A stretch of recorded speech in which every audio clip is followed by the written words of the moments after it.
அடுத்தது மௌத்தாகும் போது ராஹத்தாக மௌத்தாக வேண்டும். யார் ராஹத்தாக மௌத்தாகுவார்? யாரு? தக்வா உள்ளவர் தான். மோசமான மௌத் எப்படி வரும் என்றால் ரசூலுல்லாஹி அலைஹி சொல்கிறார்கள், அந்த மோசமாக தக்வா இல்லாமல் வாழ்ந்த ஒரு பாவி அவருடைய உயிரை பறிப்பதற்காக வேண்டி மலக்குல் மௌத் அலைஹிஸ்ஸலாம் வருவதற்கு முன்னால் கருத்த பயங்கரமான தோற்றத்தை உடைய சில மலக்குகள் வந்து அவனுடைய பார்வைக்கு கண்ணு கட்டிய தூரத்தில் உட்கார்ந்து கொள்வார்கள். அதை பார்க்கும் போதே அவனுக்கு டென்ஷன் ஆகும். அப்படி இருக்கும் போது மலக்குல் மௌத் அலைஹிஸ்ஸலாம் அவர்கள் நரகத்திலிருந்து ஒரு கஃனை கொண்டு வருவார்கள். கொண்டு வந்து அவனுடைய தலைமாட்டிலே உட்கார்ந்து விடுவார்கள். உட்கார்ந்த உடனே இவனுக்கு இப்போ ஃபுல் பயமும் பதட்டமும் உண்டாகும். அந்த நேரத்தில் மலக்குல் மௌத் அலைஹிஸ்ஸலாம் சொல்லுவார், யா ரூஹல் ஹபீஸ உக்ருஜி இலா சஹத்தின் மினல்லாஹி வஅதா.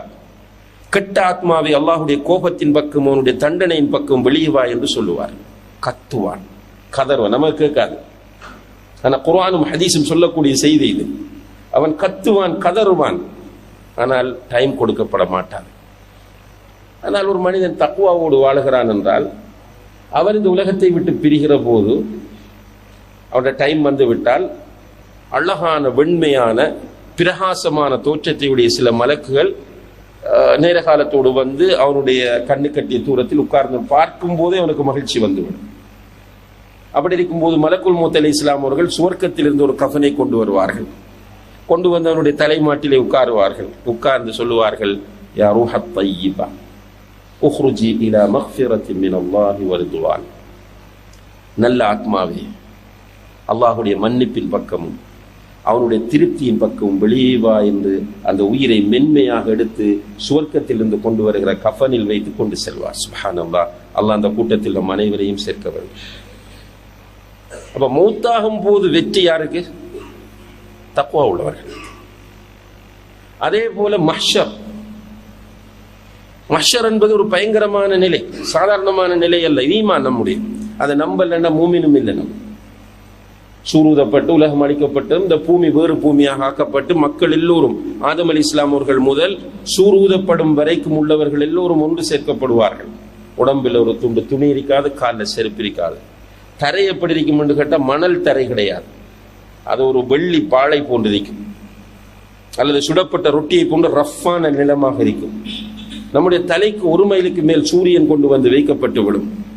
இப்படி ஒரு பயங்கரமான நிலை. இரவு இல்லை, மஹ்ஷர்ல இரவு கிடையாது, ஃபுல்லா பகல் தான். உச்சிய நேரம் அதுவும் மதிய நேரமாகவே இருக்கும். ஏன்னா ஒரு இடத்துல சூரியனும் பூமியும் இருக்கும், சுழற்சி கிடையாது. இந்த நேரத்தில் தக்வா உள்ள மக்களுக்கு அல்லாஹ்வுடைய அர்ஷின் கீழ் நிழல் கிடைக்கும்.